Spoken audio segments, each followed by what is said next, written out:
నిజాంపేటలోని Shri Chaitanya boys క్యాంపస్లో ఉద్రిక్త వాతావరణం నెలకొంది. శ్రీ చైతన్య బాయ్స్ ఎలైట్ క్యాంపస్లో ఫస్ట్ ఇయర్ చదువుతున్న స్టూడెంట్ జశ్వంత్ గౌడ్ ఊరేసుకుని ఆత్మహత్య చేసుకున్నాడు. కామారెడ్డి ప్రాంతానికి చెందిన జశ్వంత్ గౌడ్ సూసైడ్ చేసుకున్నాడు. ఈ విషయాన్ని మేనేజ్మెంట్ తల్లిదండ్రులకు తెలిపింది. అయితే అక్కడ ఏబీవీపీ నాయకులు బీఆర్ఎస్ నేతలు చేరుకుని ఆందోళన చేపట్టారు. మేనేజ్మెంట్ నిర్లక్ష్యం వల్లే విద్యార్థి సూసైడ్ చేసుకున్నాడని చెప్పి వారు ఆరోపిస్తున్నారు. విద్యార్థి సూసైడ్ చేసుకున్న ఘటన జరిగిన క్యాంపస్లో క్లాసులు జరపడం ఏంటని చెప్పి ఏబీవీపీ నాయకులు మండిపడుతున్నారు. పోలీసులు అక్కడికి భారీగా చేరుకున్నారు.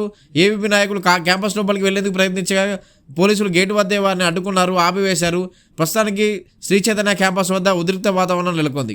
నిజాంపేటలోని శ్రీ చైతన్య బాయ్స్ క్యాంపస్లో ఇంటర్ ఫస్ట్ ఇయర్ చదువుతున్న యశ్వంత్ గౌడ్ అనే విద్యార్థిని ఈరోజు ఉదయం తెల్లవారుజామున ఊరేసుకొని చనిపోయారు. అయితే ఇది గమనించిన తోటి విద్యార్థులు కాలేజీ యాజమాన్యానికి కుటుంబ సభ్యులకు సమాచారం అందించడంతో కాలేజీ యాజమాన్యం దగ్గరలోని ప్రైవేట్ ఆసుపత్రికి తరలించారు. అప్పటికే విద్యార్థి చనిపోయినట్టు వైద్యులు నిర్ధారించారు. అయితే సమాచారం అందుకున్న విద్యార్థి సంఘ నాయకులు కేవలం కాలేజీ యాజమాన్యం యొక్క నిర్లక్ష్యంతోనే విద్యార్థి చనిపోయాడంటూ ఆందోళన కార్యక్రమాన్ని చేపట్టారు.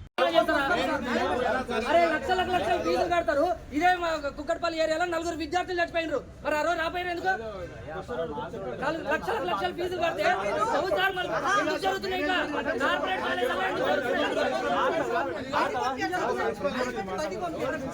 ఏమైతుంది?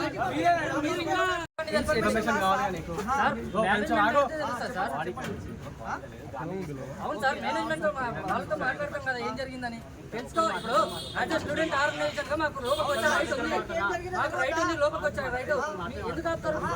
చచ్చిపోయినప్పుడు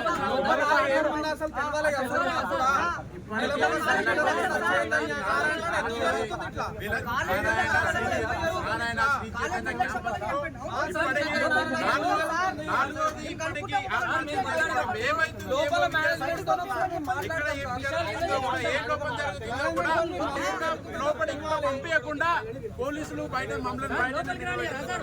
గతంలో కూడా దూరంలో ఉన్న నారాయణ కాలేజీలో కూడా అమ్మాయి కూడా చనిపోవడం జరిగింది.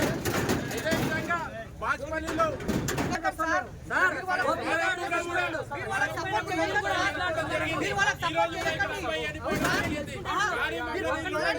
పక్కన ఉండి మేనేజ్మెంట్ పక్కన మీరు ఉండండి, మేము ఉంటాం, విషయం తెలుసుకుంటాం. ఎందుకు చచ్చిపోయింది మీరు కూడా పక్కనే ఉండండి కదా. పోలీసు వాళ్ళు ఉన్నప్పుడు కూడా మేము ఏమైనా చేస్తావా? పేరెంట్స్ ఇంటిమేషన్ ఇవ్వకుండా మీరు బాడీ వెయిట్ లా కలపండి. పోలీసు వాళ్ళు పక్కన ఉన్నా కూడా స్టూడెంట్ ఆర్గనైజేషన్ ఏమైనా చేస్తావా? సార్ స్టూడెంట్ ఆర్గనైజేషన్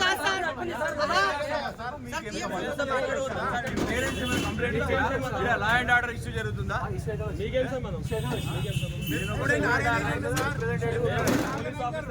సార్ మీరు మా పక్కనే ఉండండి, మేనేజ్మెంట్ పక్కన కూర్చోబెట్టుకుందాం.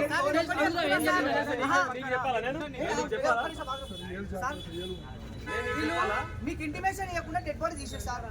పిల్లలు చెప్పకపోతే ఈ రోజు కూడా క్లాసెస్ నడిపిస్తారు. స్టూడెంట్ చెప్పకపోతే క్లాసెస్ నడిపిస్తారా సార్? వీళ్ళు స్టూడెంట్ చెప్పకపోతే క్లాసెస్ నడిపిస్తారా? స్టూడెంట్ వాళ్ళ పేరెంట్స్ కంప్లైంట్ చేయాలి. నాకు సంబంధం మీకేం సంబంధం? స్టూడెంట్ ఆర్గనైజేషన్ మాకు